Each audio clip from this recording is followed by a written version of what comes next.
السلام علیکم، welcome to Infact Abdul Majeed Sajid کے ساتھ میں ہوں آمنہ طاہر۔ ساجد صاحب، اگر ہم بات کریں ایران اور اسرائیل کی جنگ کی تو کہا یہ جا رہا ہے کہ ایران کے جوہری پروگرام کے خلاف جنگ کی جا رہی ہے، لیکن ابھی تک اسرائیل ایران کے اس جوہری پروگرام تک یا ہتھیاروں تک تو پہنچ نہیں سکا، تو پھر جنگ کی وجہ کیا ہے؟ اچھا، وہ پہنچنا نہیں ہے اور ایسی بات بھی نہیں ہے کہ جو کہی جا رہی ہے، ایجنڈا ہی اور ہے، یہ ایک بہانہ ہے۔ اس بہانے سے ظاہر عراق کو بھی تباہ و برباد کیا گیا ہے اور اس خطے کی سپریمیسی کا بھی معاملہ ہے، وہاں کی چودراہٹ کا بھی معاملہ ہے، اور آپ یہ دیکھیں کہ اس میں انٹرسٹ کتنا ہے امریکہ کا۔ اور امریکہ باقی جگہوں پہ تو جنگیں رکوا رہا ہے، بالکل، اور اس کا اعلان تھا کہ جنگیں نہیں ہونی چاہیے، معیشت کو بہتر کریں، تجارت کریں، پاکستان اور انڈیا کی جنگ کو بھی روکنے کا۔ ٹرمپ کے اپنے 2019 کے بھی یہی بیان تھے نا کہ ہم اسرائیل کی دنیا کے جتنے بھی جنگیں ہیں ہم اس کے اندر امریکہ نہیں پڑے گا کیونکہ ہم پہلے بہت نقصان اٹھا چکے ہیں، لیکن اب اس کے سب بیان کی رویے کی کچھ سمجھ نہیں آ رہی ہے، وہ مذاکرہ چاہتا ہے یا جنگ چاہتا ہے؟ وہ اسرائیل کا تو پشت پناہی کر رہا ہے پوری طرح، اور مکمل اس کے تو تحفظ کے لیے، دفاع کے لیے وہ تو پہلے ہی حمایت کر رہا ہے، پہلے ہی کر رہا ہے۔ سب سے زیادہ کہہ لیں اس کا دنیا میں اگر کسی کے ساتھ انٹرسٹ ہے تو وہ اسرائیل ہے، چاہے وہ ان کا جو وہ ایک گریٹر اسرائیل کا منصوبہ ہے اور مسلمان دشمنی کا جو ایک منصوبہ چلا آ رہا ہے صدیوں سے، چاہے وہ اس کا کہہ لیں اس کے علاوہ اپنا کوئی انٹرسٹ ہو کہ ہماری معیشت ہو بہتر، ہم جو ہے نا اپنا اسلحہ بیچیں اور ہم جو ہے نا وہ مضبوط ہوں، جو کہ چونکہ امریکہ تو اس وقت دنیا میں سب سے زیادہ مقروض ہے، جو اتنا سپر پاور ہے، جو سمجھتے ہیں اتنی جناب ترقی یافتہ ہے ساری چیزوں کے باوجود، یہ تو پتہ ہی ہے ساری دنیا کو۔ تو امریکہ کا تحفظ تو وہ کرے گا، اس کا اسرائیل کا تحفظ تو وہ کرے گا، اس کی کے لیے وہ کنفیوز ہے۔ ایک طرف وہ کہتا ہے یہ مذاکرت کر لیں، ابھی بھی کہہ رہا ہے کہ کر لیں بات، میں نے 60 دن دے دیے تھے، بھئی 60 دن دے دیے تو حملے کے لیے تو نہیں تم نے دن دیے تھے، اور وہ تو تمہارے ساتھ تو بات ہو گئی تھی، اور یہ تو ماضی میں بھی تمہارے پچھلے دور میں بھی بات ہو گئی تھی، تو تم اس سے بھاگ نکلے۔ اب وہ جب وہ یہ کہہ رہے ہیں ہمارا یہ حق ہے، دنیا کو آپ نے دیا ہوا، ہمارا بھی یہ حق ہے، ہم نے اپنے امن کے لیے، اپنے دفاع کے لیے یہ یورینیم کی افزودگی جتنی ہم نے کرنی ہے یہ کرنی ہے۔ اچھا، آپ کا یہ الزام ہے کہ آپ نے ایک حد سے زیادہ افزودگی کر لی ہے یورینیم کی، تو اس پہ بات ہو رہی ہے نا جی۔ آپ مکمل طور پہ یہ کہتے ہیں کہ اس جوہری پروگرام، جوہری سسٹم سے نکل آئیں، آپ اب یہ مطالبہ کر رہے ہیں۔ اس کے علاوہ تو جتنی بات تھی وہ وہاں تک تو وہ پہلے انہوں نے آج تک دیکھیں وہ 40 سال سے پابندیوں کا شکار ہے، اور یہ پابندیاں کچھ جوہری پروگرام کی وجہ سے لگی۔ جوہری پروگرام، جوہری آپ نے ریاکٹر تو خود دیا ہے اس رجیم چینج سے پہلے، اس کو ایران کو، جب رضا شاہ پہلوی کا دور تھا تو اس وقت تو امریکہ کے ساتھ بڑے اچھے تعلقات تھے۔ اب جب یہاں پر 1979 میں انقلاب آیا ہے اور یہ موجودہ جو رجیم چل رہا ہے، آیت اللہ خمینی تھے یا ابھی آیت اللہ خامنہ ہی ہیں، تو آپ تو اس سسٹم سے اور اس نظام سے خائف ہیں۔ اس سے آپ کو لگتا ہے کہ یہ چونکہ ایک نظریاتی ایک گروپ ہے اور ایک سوچ رکھتے ہیں، اور ان کا جو ہے نا یہ سیاست اسرائیل کے ظلم، تشدد، اس کو نہ صرف اجاگر کرتے ہیں بلکہ چیلنج کرتے ہیں، اور انہوں نے کیا۔ اصل تو آپ کا یہ مسئلہ ہے جو آہستہ آہستہ بات کرتے ہیں نا جی کہ رجیم چینج ہو سکتا ہے، رجیم چینج ہو جائے تو مسئلہ ختم ہو جائے، تو پھر آپ خود آپ کلیئر ہوں۔ خود امریکہ بھی کنفیوز ہے۔ امریکہ کی اس جنگ، ابھی جو جنگ ہوئی اس سے پہلے کی سٹیٹمنٹس دیکھیں، بالکل اسرائیل کی پہلے کے بیانات دیکھیں اور موقف دیکھیں، وہ یکسر چینج ہو گئے اس جنگ کے بعد، اس جنگ کے آغاز کے بعد، یعنی اب وہ رجیم چینج کی طرف آ گئے ہیں۔ وہ پہلے بات کرتے تھے یہ جوہری بہانہ ہے، اس بہانے سے دنیا کو پہلے بھی تہس نہس کیا ہے، اور یہ جنگ میں اگر امریکہ پڑ جاتا ہے اچھا تو آپ یہ دیکھیں کہ ایران اتنا پورے اعتماد کیوں ہے۔ ایران دیکھیں، ایران کے اوپر انہوں نے اٹیک کیا، اس کا ایئر ڈیفنس سسٹم بھی تباہ کیا، ان کی فرسٹ ایئر لیڈرشپ جو ہے وہ شہید کی، 3 سے 4 درجن ان کے فوجی کمانڈرز اور ان کے سربراہان اور ایٹمی سائنسدان آپ نے ختم کر دیے۔ بالکل، آپ نے ان کے حتیٰ کہ یہاں تک بخلا گئے،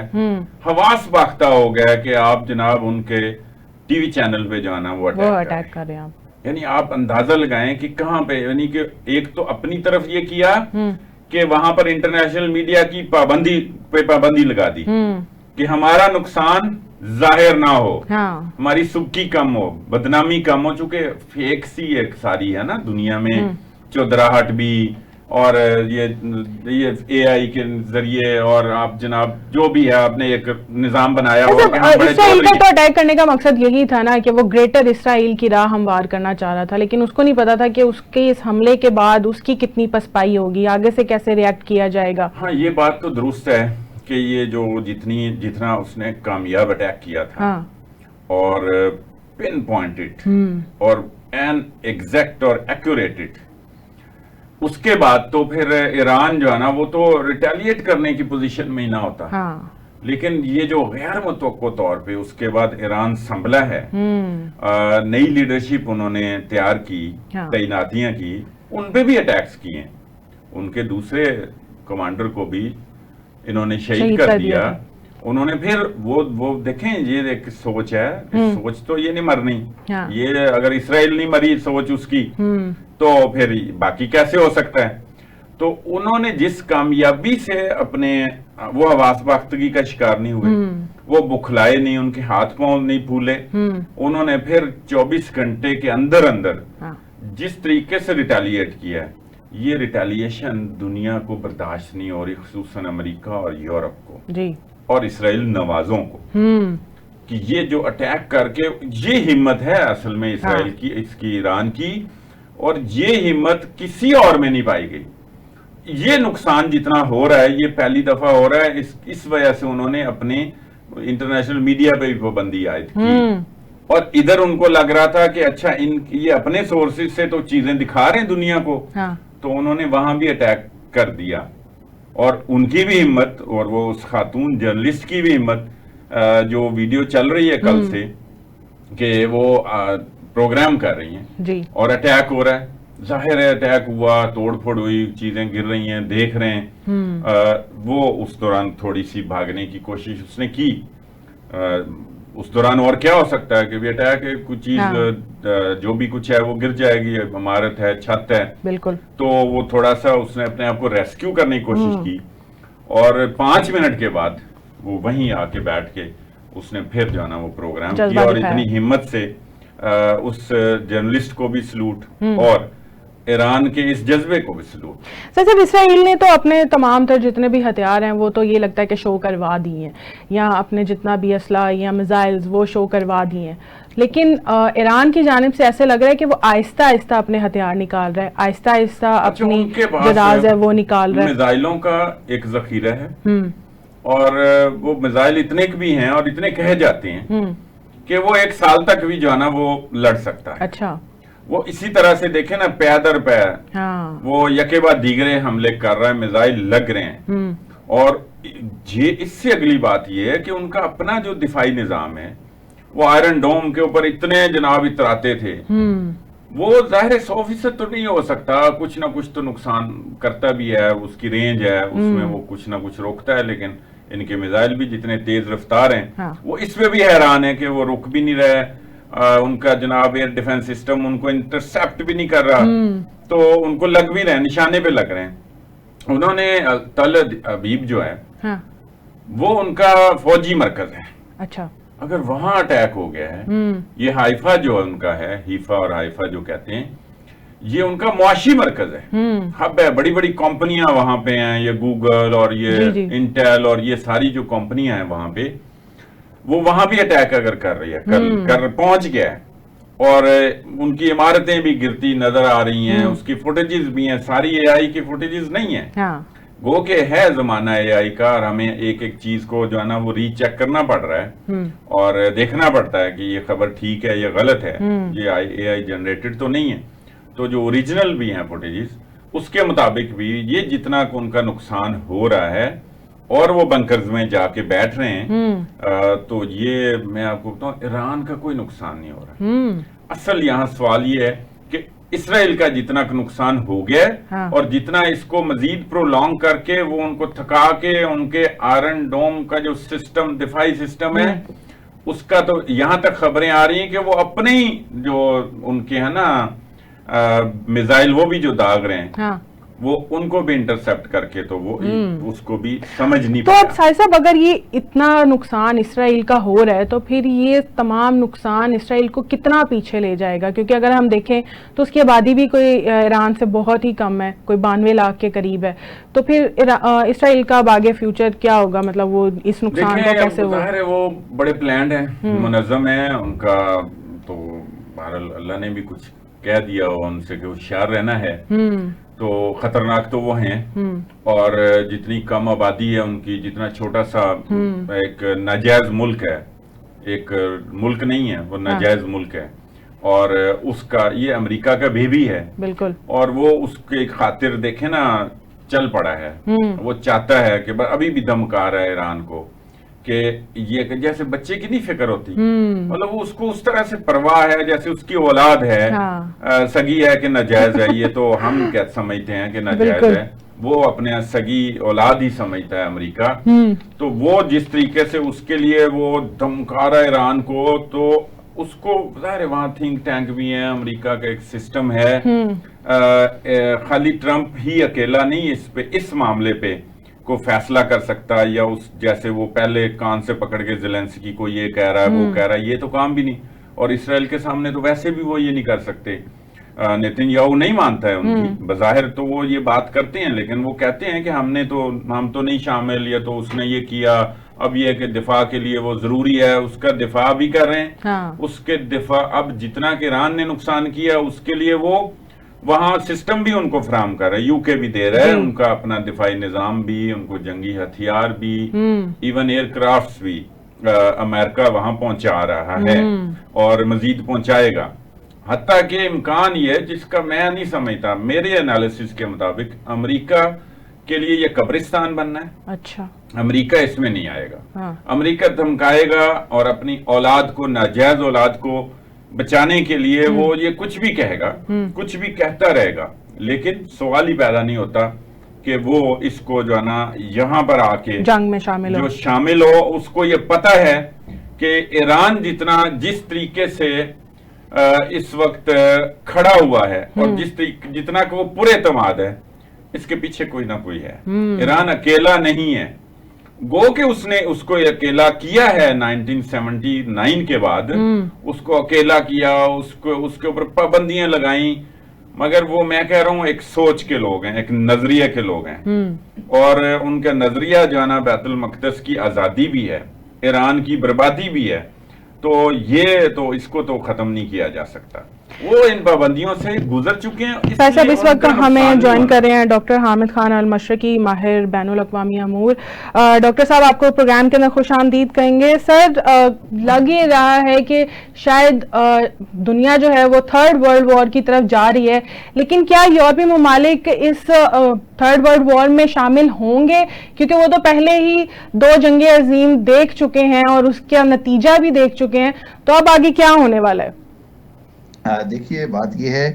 کہ جب پہلی جنگ عظیم شروع ہوئی اور دوسری جنگ عظیم شروع ہوئی، دونوں جنگ عظیم شروع ہوتے وقت کسی کو اندازہ نہیں تھا کہ یہ اتنی بڑی جنگ کی شکل اختیار کر جائے گی اور یہ پوری دنیا کو اپنی لپیٹ میں لے لے گی۔ جیسے کہ جنگیں جو ہوتی ہیں ان کی جو ایکسپینشن ہوتی ہے اس کا اندازہ نہیں ہوتا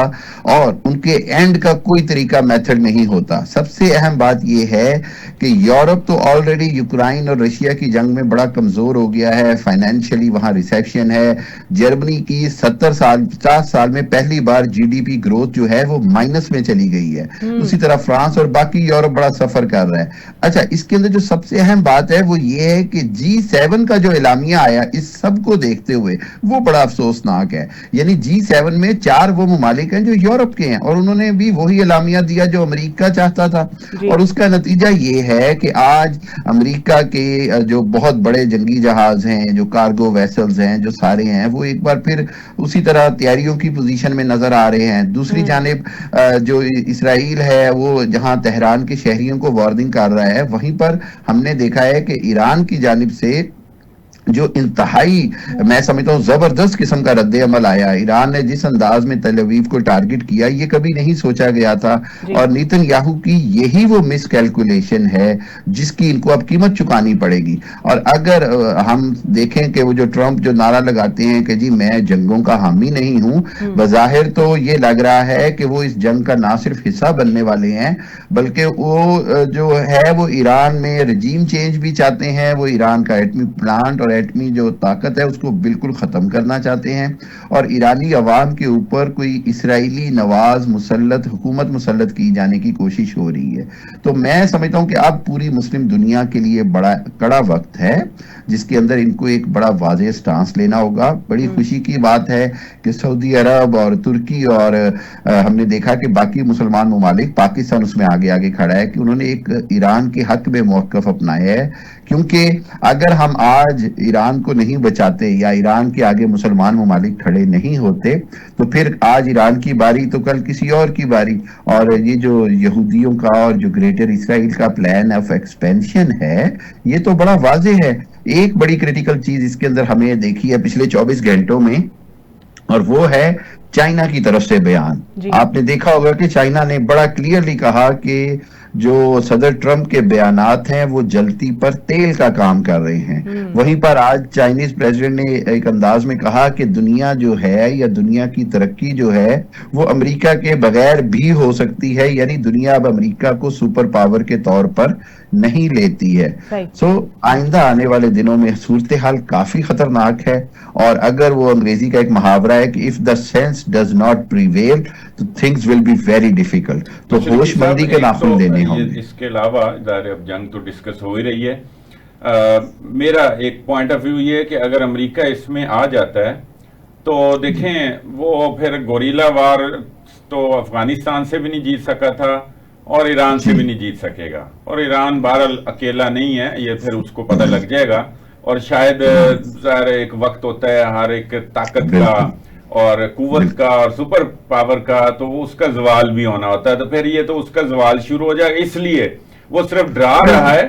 کہ میں آ سکتا ہوں, میں آ جاؤں گا, تم بس معاہدہ کر لو معاہدہ کر لو, بار بار یہی بات آ رہی ہے. خیر اگر تو ہو جاتا ہے, میرا یہ خیال ہے کہ پھر یہ امریکہ کا زوال ہوگا. فیلڈ مارشل امریکہ میں ہیں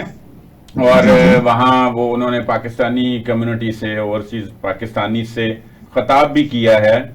اور وہاں اس پریڈ میں بھی وہ شریک ہوئے. ایک تاریخی سی پریڈ تھی جو امریکہ کی. جی بالکل. اس کو کس نظر سے دیکھتے ہیں؟ ادھر جنگ شروع ہوئی تھی, ادھر ہی وہ ان کو جانے کا ان کا ظاہر اسکیجول تھا پہلے سے. اس حوالے سے کیا سمجھتے ہیں کہ وہاں ظاہر ہے کوئی اس دنیا پوری میں بات ہو رہی ہے ایران اور اسرائیل جنگ, تو وہاں پہ کوئی آپ کی خبر کو رپورٹ کیا سمجھتے ہیں ان کے دورے کو اس تناظر سے؟ ساجد بھائی میں نے ابھی بڑی تفصیلی میری بات ہوئی ہمارے جو chairman O P F overseas Pakistani foundation Syed Qamar Raza ہیں, انہوں نے وہاں پہ تقریر بھی کی, اور اس کے ساتھ جو ہوسٹ بھی کر رہے تھے وہ اور ساجد تاڑر جو ایونٹ کو ہوسٹ کر رہے تھے, ان سب سے میری بڑی تفصیلی بات ہوئی. بلکہ میں آپ کو بتاتا چلوں کہ جو سب سے اہم بات ہے, جیسے آپ نے بڑا اچھا پوائنٹ کہا کہ گو کہ یہ دورہ تو شیڈیول نہیں تھا اس انداز میں کہ جی جنگ ہونی ہے, دورہ تو اپنے نارمل انداز سے شیڈیول ہوتا ہے اور اسی انداز سے گئے ہیں. یہ جو جنگ کا ایلیمنٹ آیا ہے یہ تو ایک ان سین تھا, لیکن فیلڈ مارشل صاحب نے جو تقریر کی ہے وہ بڑی تاریخی تقریروں میں سے ایک ہے. اس کے اندر جو انہوں نے پوائنٹس کہے ہیں, جو انہوں نے یہ کہا کہ پاکستان نے ابھی بھی بھارت کے ساتھ اپنا تحمل دکھایا, ہم ان کے 20 طیارے لاک کر چکے تھے پھر بھی ہم نے 6 گرائے, ہم نے اپنے ڈیمز کو جو انڈیا کے جو ڈیمز ہیں ان کو ہیک کر لیا تھا, اپنا پانی یہاں سے کھول لیا تھا, ہم نے ان کی بی جے پی کی ویب سائٹس ہیک کر لی تھی. یہ وہ انکشافات ہیں جو فیلڈ مارشل نے وہاں پر اپنی تقریر کے دوران کیے ہیں. اور اس کے اندر انہوں نے جو بات کہی وہ سب سے بڑی یہ تھی کہ پاکستان جو ہے وہ ذمہ دار ریاست کے طور پر دنیا کے سامنے پیش آیا ہے, اور دنیا کو یہ نظر آیا ہے کہ ہم کسی بھی طرح کی جارحیت کا بھرپور جواب دیں گے. اور یہ وہ انڈائریکٹ پیغام تھا جو جانا امریکہ میں بیٹھ کر فیلڈ مارشل صاحب کا یہ کہنا, یہ ایک بہت مثبت پیغام ہے, اور یہ دنیا کو پیغام چلا گیا کہ وہ جو تاثر جا رہا تھا کہ شاید فیلڈ مارشل صاحب جنرل عاصم منیر کے وہاں ہونے سے کوئی ہم پر کوئی پریشر ہوگا یا کسی چیز کی کوئی بات ہوگی, اس تمام تاثر کو انہوں نے ختم کر دیا ہے. اور یہ جو بات ہے, میں اس کے اندر جس طرح کی بات ہوئی, قمر رضا صاحب نے بڑا اوپنلی کہا کہ اوورسیز پاکستانیوں کے بارے میں کہ جی یہ جو کانسیپٹ یا امپریشن جاتا ہے کہ شاید وہ کہیں پی ٹی آئی کے ساتھ ہیں یا دوسری جماعتوں کے ساتھ ہیں, تو سیاسی وابستگیاں اپنی جگہ, لیکن جب پاکستان کی بات آتی ہے, افواج پاکستان کی بات آتی ہے, ملک کی بات آتی ہے, تو پورا پاکستان اور اوورسیز پاکستانی جو ہیں وہ ہر طرح سے افواج پاکستان کے پیچھے کھڑے ہیں, اور پوری دنیا میں پاکستان کا جو پرچم ہے وہ ہمیشہ کے لیے بلند رکھا جائے گا. یہ کنفیوژن اور بھی آئی ہے, جیسے وہاں پی ٹی آئی کے لوگوں نے احتجاج کیا ہے, کچھ لوگ کٹھے ہوئے ہیں, اور آپ کو میں بتاؤں یہاں کی جو قیادت ہے وہ چاہے بیرسٹر گوہر ہوں چاہے سلمان اکرم راجہ ہوں, انہوں نے اس سے لا تعلقی کا اظہار کیا ہے. اور دوسری طرف پی ٹی آئی کے جو سوشل میڈیا ایپس ہیں سارے, اس میں وہاں کی ساری جو وہ جتنے بھی نعرے لگا رہے ہیں, جتنے چند ایک لوگ ہیں, ظاہر ہے انہوں نے احتجاج ریکارڈ کرایا, پتہ نہیں وہ کیا احتجاج کا فائدہ ہے, لیکن بات کیا اس کو کس نظر سے دیکھتے ہیں, وہ اس میں مجھے ابھی کمی نظر آئی ہے, لوگ کم ہوتے جا رہے ہیں. دیکھیے بات یہ ہے کہ احتجاج جہاں تک ہے وہ بڑا محدود احتجاج ہے, کوئی ایسا سگنیفیکنٹ نہیں. اس کے جواب میں فیلڈ مارشل صاحب کے لیے بھی باقاعدہ او پی ایف کی طرف سے اور طارق صاحب کی طرف سے ویلکم کیا گیا, اور باقاعدہ جو گاڑیاں ڈیجیٹل گاڑیاں چلائی گئی ہیں ان کے ڈیجیٹل اسکریننگ پکچرز کے ساتھ جنرل عاصم منیر صاحب کی, وہ بھی وہیں پر کھڑے ہیں, وہیں پر چل رہی ہیں. سو میرا خیال یہ ہے کہ میں انگریزی کا ایک محاورہ یوز کرتا ہوں ساجد بھائی کہ ہمیں ڈرٹی لانڈری باہر نہیں دھونی چاہیے. ہمارے ملک کا اگر مسائل ہیں تو ہم اپنے ملک میں رہ کر حل کریں, ان کے لیے احتجاج کریں یا سیاست کا راستہ اختیار کریں. ہم کسی کو بھی اس کے نظریات سے ہٹنے پر نہیں مجبور کرتے, لیکن ہم صرف یہ ریکویسٹ کرتے ہیں کہ خدا را پاکستان پہلے, پاکستان کی ریاست پہلے. اور سب سے بڑی بات یہ ہے کہ میں بار بار کیوں نام لیتا ہوں کہ اداروں پہ اعتماد کرنا چاہیے, کہ ادارے اپنا جو ہے وہ کام کریں گے. پاکستانی آج ہم نے دیکھا کہ اگر ایران کوئی جواب دینے کے قابل ہوا ہے تو اس کی وجہ اس کی مضبوط فوج تھی. اگر اسی طرح ہم نے مثال دیکھے نا کہ سیریا میں کیا کچھ ہوا, اس کے بعد نیچے غزہ میں کیا کچھ ہو رہا ہے, لیبیا میں کیا کچھ ہوا. تو جہاں جہاں کمزور افواج رہیں وہاں وہاں مسلمان جو ہیں وہ پستے گئے. سو میرا خیال یہ ہے کہ ایک چیز تو بڑی امپورٹنٹ اس فیلڈ مارشل صاحب کے دورے سے ہوئی کہ انہوں نے جس انداز میں کھلے ڈلے انداز میں باتیں کی. اور آپ کو ایک انٹرسٹنگ بات بتاتا چلوں, کیونکہ میں تقریباً لائیو ہی تھا ساری دن اس تقریر کے ساتھ, اس ایونٹ کے ساتھ. انہوں نے تقریباً 11-12 کویسچن آنسرز بھی دیے پبلک میں سے, اور یہ آپ سمجھیں کہ یہ بڑی دلیری اور بڑی بولڈ سٹیپ ہوتا ہے جب آپ پبلک سے کویسچن آنسر لیتے ہیں. پورے اعتماد ہیں کہ جی میں آپ کے ہر سوال کا جواب دوں گا, اور یہ ان کا پبلک انٹریکشن کی گریٹ مثال تھی. اور اگین امریکہ میں خالی امریکہ اس میں واشنگٹن سے لوگ نہیں تھے, بلکہ کیلیفورنیا سے, ہیوسٹن سے, سب جگہ سے, پھر انگلینڈ سے ہمارے دوست بھی تھے, سید قمر رضا صاحب تھے, چیئرمین او پی ایف تھے, دوسرے لوگ تھے. مقصد یہ ہے کہ یہ ایک مکمل اوورسیز پاکستانی ڈائسپورا کی ریپریزنٹیشن تھی, اور اس کے نتیجے میں ایک امپریشن یہ آ گیا ہے جو آپ نے دیکھا ہوگا جو اسلام آباد میں اوورسیز کنونشن ہوا تھا. آپ کو یاد ہے ابھی دیکھا تھا. جی بالکل. تو اس کے اندر بھی یہی پیغام گیا کہ ہم نے جہاں کہہ رہے تھے کہ جی 200 بندہ اکٹھا نہیں ہوگا, وہاں الحمدللہ 1600-1700 بندہ آیا, اپنی خرچے پر آیا, اور ایک کامیاب ایونٹ ہوا. تو یہ اللہ کا شکر ہے. پاکستانی اوورسیز بھی یہ بات سمجھتے ہیں کہ جب بات پاکستان کی آئے گی اور پاکستان کی سالمیت کی آئے گی اور ان کے حقوق کی آئے گی تو ریاست سے ہی سب کچھ لینا ہے, لیکن پاکستان کے ساتھ جڑ کر لینا ہے. بالکل ٹھیک ہے, بہت شکریہ. بہت شکریہ ڈاکٹر صاحب. آپ نے ڈاکٹر حامد خان المشرقی کا تفصیلی تجزیہ سنا. واپس آتے ہیں ایک شارٹ بریک کے بعد. ویلکم بیک ناظرین. سر صاحب ہم بات کر رہے ہیں ایران اسرائیل کی جنگ کے حوالے سے, جس میں ہمیں خدشہ ہے کہ ورلڈ وار 3 ہو سکتی ہے اگر امریکہ آ گیا. لیکن اس وقت تو بھارت بھرپور ساتھ دے رہا ہے ہر پلیٹ فارم کے اوپر اسرائیل کا.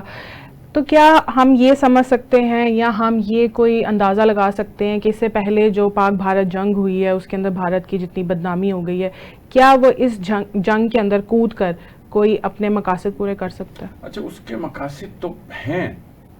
مطلب یہود و حنود والا جو بات ہے, گٹھ جوڑ ان کا, ظاہر ہے وہ تو چلتا آ رہا ہے, اور وہ اس کے مقاصد ہیں, وہ شامل ہے. اب ایک رپورٹ گردش کر رہی ہے 80s کے دور کی بات ہے کہ باقاعدہ طور پہ اسرائیل کے ساتھ مل کے پاکستان، جب پاکستان نے اپنا ایٹمی جو سسٹم ہے، ہتھیار ہیں اور ایٹم بم ہے، اس کا کام شروع کر دیا تھا ایران کی طرح، جیسے اب ایران کی بات ہو رہی ہے، تو جب ظاہر اس کا دنیا پوری کو پتا تھا، تو ادھر ادھر سے وہ آتا رہا پریشر بھی، تو وہ باقاعدہ طور پہ پلان بن گیا اور وہ وہاں سے پاکستان پر خاص طور پہ اسلام آباد پہ حملہ کرنے کا، یہ اب رپورٹ دوبارہ بھی چل رہی ہے آج کل اسی تناظر میں۔ اس بات کا جو ہے نا وہ امریکہ کو پتہ چل گیا، اچھا، تو امریکہ نے پھر اس میں انٹروین کیا اور روک دیا۔ یہاں تک کہتے ہیں کہ ایک وہاں گجرات کا ایئر بیس جو بھی ہے، وہاں سے جہازوں نے اڑان بھی بھر لی تھی اور اسرائیلی بھی اس میں شامل تھے۔ تو یہ گٹھ جوڑ تو چلا آ رہا ہے، اور اس وقت سب سے زیادہ اگر خطرہ ہے تو وہ پاکستان سے، جو ایک ایٹمی پاور ہے۔ ابھی بھی لوگ یہ کہہ رہے ہیں، اور یہ بات غلط نہیں ہے، کہ اگر ہم اسرائیل اور آگے بارڈر دیکھتے ہیں نا، شام ہے، جارڈن ہے جناب، عراق ہے، ایران ہے، تو آگے پاکستان ہے،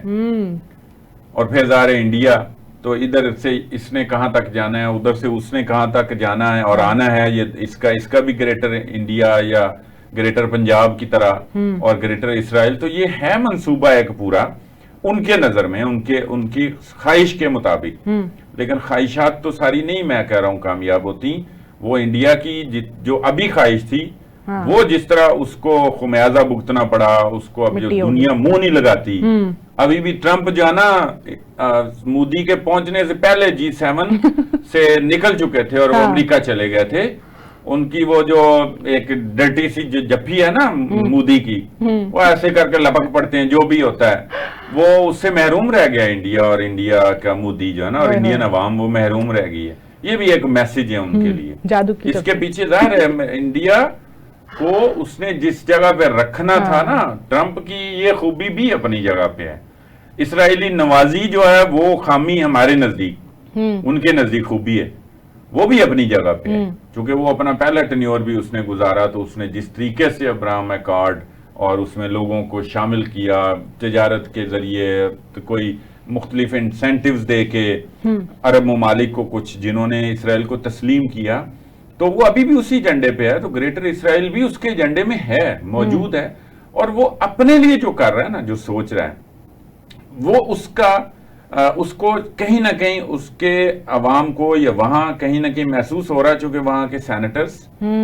اور کانگریس مین سارے یہ بات کر رہے ہیں کہ یہ غلطی ہے۔ ایک تو اسرائیل نے غلط کیا، اور دوسرا اگر امریکہ اس میں کودتا ہے تو یہ بہت بڑی غلطی ہوگی، یہ امریکہ اس کو جو ہے نا پھر بھگتے گا۔ یہ وہاں سے ہیں آواز، اس لیے میں کہہ رہا ہوں کہ وہ یہ باتیں ہیں، ڈرانا دھمکانا، اس میں وہ شامل نہیں ہوگا۔ وہ شامل ہوگا تو کیا باقی قوتیں جو ہیں وہ ایسے بیٹھے رہیں گی، خاموش بیٹھی رہیں گی۔ ابھی ہمارے جنگ اس دوران بھائی ہم نے رافیل تباہ کر دیا، ٹھیک ہے، لیول ہو گیا۔ جو چین نے مدد کی، چینی ٹیکنالوجی، چینی ایئر کرافٹ، وہ ان کی بلے بلے ہوگی دنیا میں۔ ان کے شیئرز دیکھیں، ان کی جناب مارکیٹ دیکھیں، ویلیو دیکھیں۔ اگر یہ تھوڑا سا آگے بڑھتا ہے تو پھر کیا یہ چپ بیٹھیں گے؟ جس خطے میں جن کا کنسرن ہے، سب سے بڑا کنسرن پاکستان کا ہے، ایک مسلم ملک ہونے کی حیثیت سے۔ اس کے علاوہ اس خطے کے اندر اگر کوئی بڑا ملک ہے، طاقتور ملک ہے، اور جس کا سٹیک ہے، تو وہ چائنا ہے۔ تو چائنا ڈائریکٹ نہیں کودے گا تو کیا وہ ٹیکنالوجی نہیں کرے گا فراہم، اور کیا وہ اس کو دیکھتا رہے گا کہ اس سے آگے آتے جائیں اور چائنا کے لیے خطرہ بن جائیں؟ کیسے ہو سکتا ہے؟ جیسے امریکہ اگر کودتا بھی ہے تو سب سے پہلے تو اس کا یہی ارادہ ہوگا نا کہ ایران کو ختم کر کے وہاں پہ اپنی ایک ریاست، اپنی جگہ بنائی جائے، تو وہ تو رشیا اور چائنا وہ بھی اس کو قبول نہیں کرے گا۔ لیکن اگر ہم بات کریں، جس طرح آپ نے سٹارٹنگ میں بھی کہا کہ اس وقت سب سے زیادہ نقصان جو ہے وہ اسرائیل کا ہو گیا، لیکن اگر ایران کی طرف دیکھا جائے تو اسرائیل جس طرح سے اب نئے انکشاف کر رہا ہے اپنے ٹائمز آف اسرائیل میں کہ جاسوسی کی گئی ہے باقاعدہ طور پر، اور ہم نے وہاں پر ٹارگٹ کیے گئے ہیں لوگوں کو، وہ سٹوری کیا ہے؟ اس سے ایران کیسے بچے گا؟ میں بتاؤں، وہ ایران کے لیے سوچنے کی بات ہے، وہ بہت حیران کن ہے، وہ تباہ کن بھی ہے اور خطرناک بھی ہے، اور وہی سے ہی سارا جو ہے نا کام ہوا ہے۔ اب یہ وہی ایران ہے جس کو دیکھیں دنیا میں اسی طرح چیزیں ایکسپوز ہوتی ہیں۔ یہ ایران ہم سے زیادہ انڈیا سے تعلقات رکھتا تھا، اور پتہ ہے ہمیں وہ بندرگاہ دی ہوئی ہے، وہ وہاں سے جناب ہمارے پاکستان میں آ رہے ہیں، بلوچستان کے ذریعے جاسوسیاں کر رہے ہیں۔ اب ان کو پتہ چلا کہ جناب کن کو دوست بنایا ہوا تھا، وہ تو دشمن ہے، وہ تو وہ منہ میں رام رام اور بغل میں چھری والی بات ہے، یہ تو وہ ہیں، اور ہم ہی خالی بھگتتے ہیں، ہم ہی یہ بات کرتے ہیں، اور ان کو بھی اس بات کا اندازہ ہو گیا۔ ایک تو یہ والی بات ہے۔ دوسرا، اسرائیل کی موساد ایجنسی نے خواتین کے ذریعے بھی جاسوسی کرائی ہے۔ ایک کیتھرین ہے، سم تھنگ نام ہے اس کا پورا، وہ اس نے 100 سے زائد کوئی نا وہاں کے آفیشلز، وہاں کے جناب آرمی مین، بڑے بڑے آپ کہہ لیں لوگ، وہاں تک اس نے رسائی حاصل کی، ان کو مختلف طریقے سے ٹریپ بھی کیا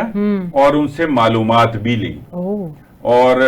دیگر بھی چیزیں ہیں ناقابل بیان جو بہرحال طریقہ کار سے اس نے مطلب وہ گھس گئی ان کے اندر۔ وہ حجاب پہننے لگی باقاعدہ، اس نے وہ شیعہ جو ہے نا جی، وہ اسلام وہ والا ان کے مذہب کے مطابق، مطلب ایک سیکٹ ہے، مذہبی ہے، ہمارے بھائی ہیں، وہ بن گئی، شیعہ ہی بن گئی، وہی سارا گیٹ اپ بھی اختیار کر لیا،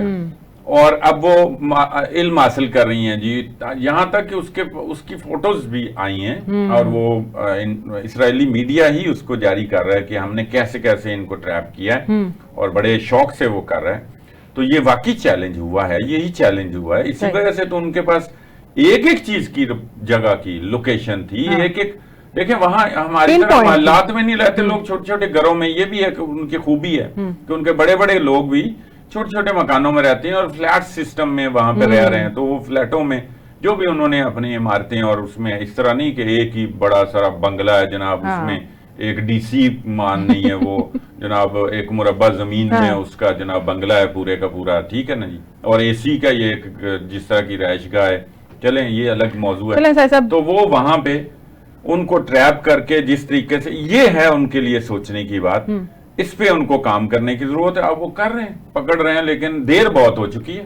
صاحب ٹویٹر ہینڈل اگر ہم دیکھیں تو ایک ٹویٹ کا انتظار سب کو ہی رہتا ہے کہ عمران خان کی ٹویٹ آئے اور اس کے اوپر کوئی تبصرہ کیا جائے، ابھی تک کوئی ٹویٹ نہیں آئی ان کی اس جنگ کے حوالے سے۔ دیکھیں میں بتاؤں آپ کو، خان صاحب کو دوش تب دیا جا سکتا ہے جب ان سے کوئی ملاقات ہونے دی گئی ہو۔ اس جنگ سے پہلے ہی ان سے ملاقاتوں پہ پابندی ہے، ان سے کسی کی ملاقات ہو تو وہ یہ پیغام دیں کہ ہاں یہ مذمت کریں۔ میں آپ کو بتاؤں خان صاحب پہلے بہت ساری دفعہ مذمت کر چکے ہیں اسرائیل کی، صحیح، ان کا ٹویٹر ہینڈل ایکس جو ہے وہ موجود ہے، اس پہ انہوں نے کی ہیں مختلف موقعوں پہ، لوگوں کی باتیں ہیں کہ وہ نہیں کریں گے، وہ نہیں کریں گے۔ دوسری بات یہ ہے کہ خان صاحب ٹرکی بہت ہیں،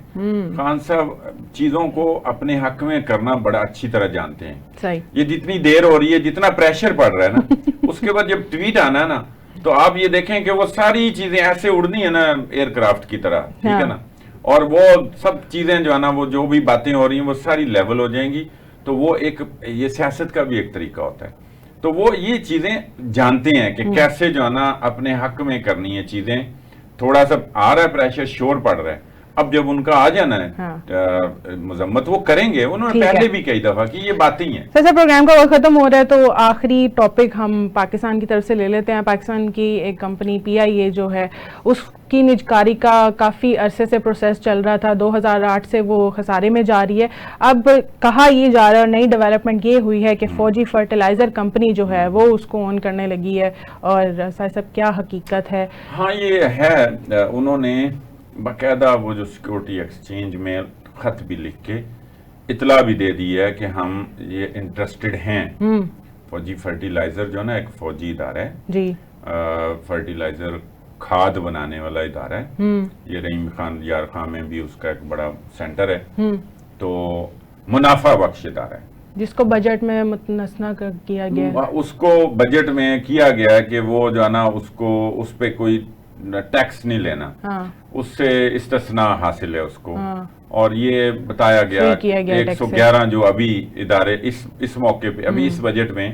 ان میں یہ ٹاپ پہ ہے کہ ہاں کہ یہ اب دیکھیں خیراتی ادارہ کیا ہے، وہ اب اتنا منافع بخش ادارہ ہے، اس کا سالانہ کوئی 450 ارب روپیہ جو ہے نا وہ پروفٹ ہے، اور ماہانہ کوئی 8-9 ارب روپے ماہانہ بھی اس کا پروفٹ، اسی ریشو سے پھر کچھ سالانہ جو بھی بنتا ہے یا اس کا وہ جو بھی آپ کیلکولیشن کر لیں اس کی، تو لگتا ہے کہ اب جو ہے نا نجکاری ہو جائے گی، چونکہ یہ فوجی ایک ادارہ ہے، وہ انٹرسٹ لے رہا ہے جو 2008 سے دیکھیں یہ پی آئی اے جو ہے نا یہ خسارے میں جا رہی ہے، اور حکومت سے یہ ہینڈل نہیں ہو رہا، اور نجکاری کا پروسیس بھی کئی سالوں سے چل رہا ہے، اور حکومتیں جو یہ سیاسی حکومتیں ہوتی ہیں نا ان سے نہیں ہوتا، تو بے شک سیاسی حکومت ہے لیکن ایک فوجی ادارہ انٹرسٹ لے رہا ہے، تو میرا یہ خیال ہے کہ اس سال اب یہ نجکاری ہو ہی جائے گی، چلو یہ قضیہ تو ختم ہو، ٹھیک ہے، کوئی ادارے چلیں، کوئی اس کا خسارہ ختم ہو، حکومت پہ بوجھ ہے، بوجھ ختم ہو، چاہے فوجی ادارے لے شاید چل بھی جائے۔ ٹھیک ہے ساجد صاحب، بہت شکریہ آپ کے تجزیے کا۔ ناظرین اسی کے ساتھ ہمیں دیجیے اجازت، اللہ حافظ۔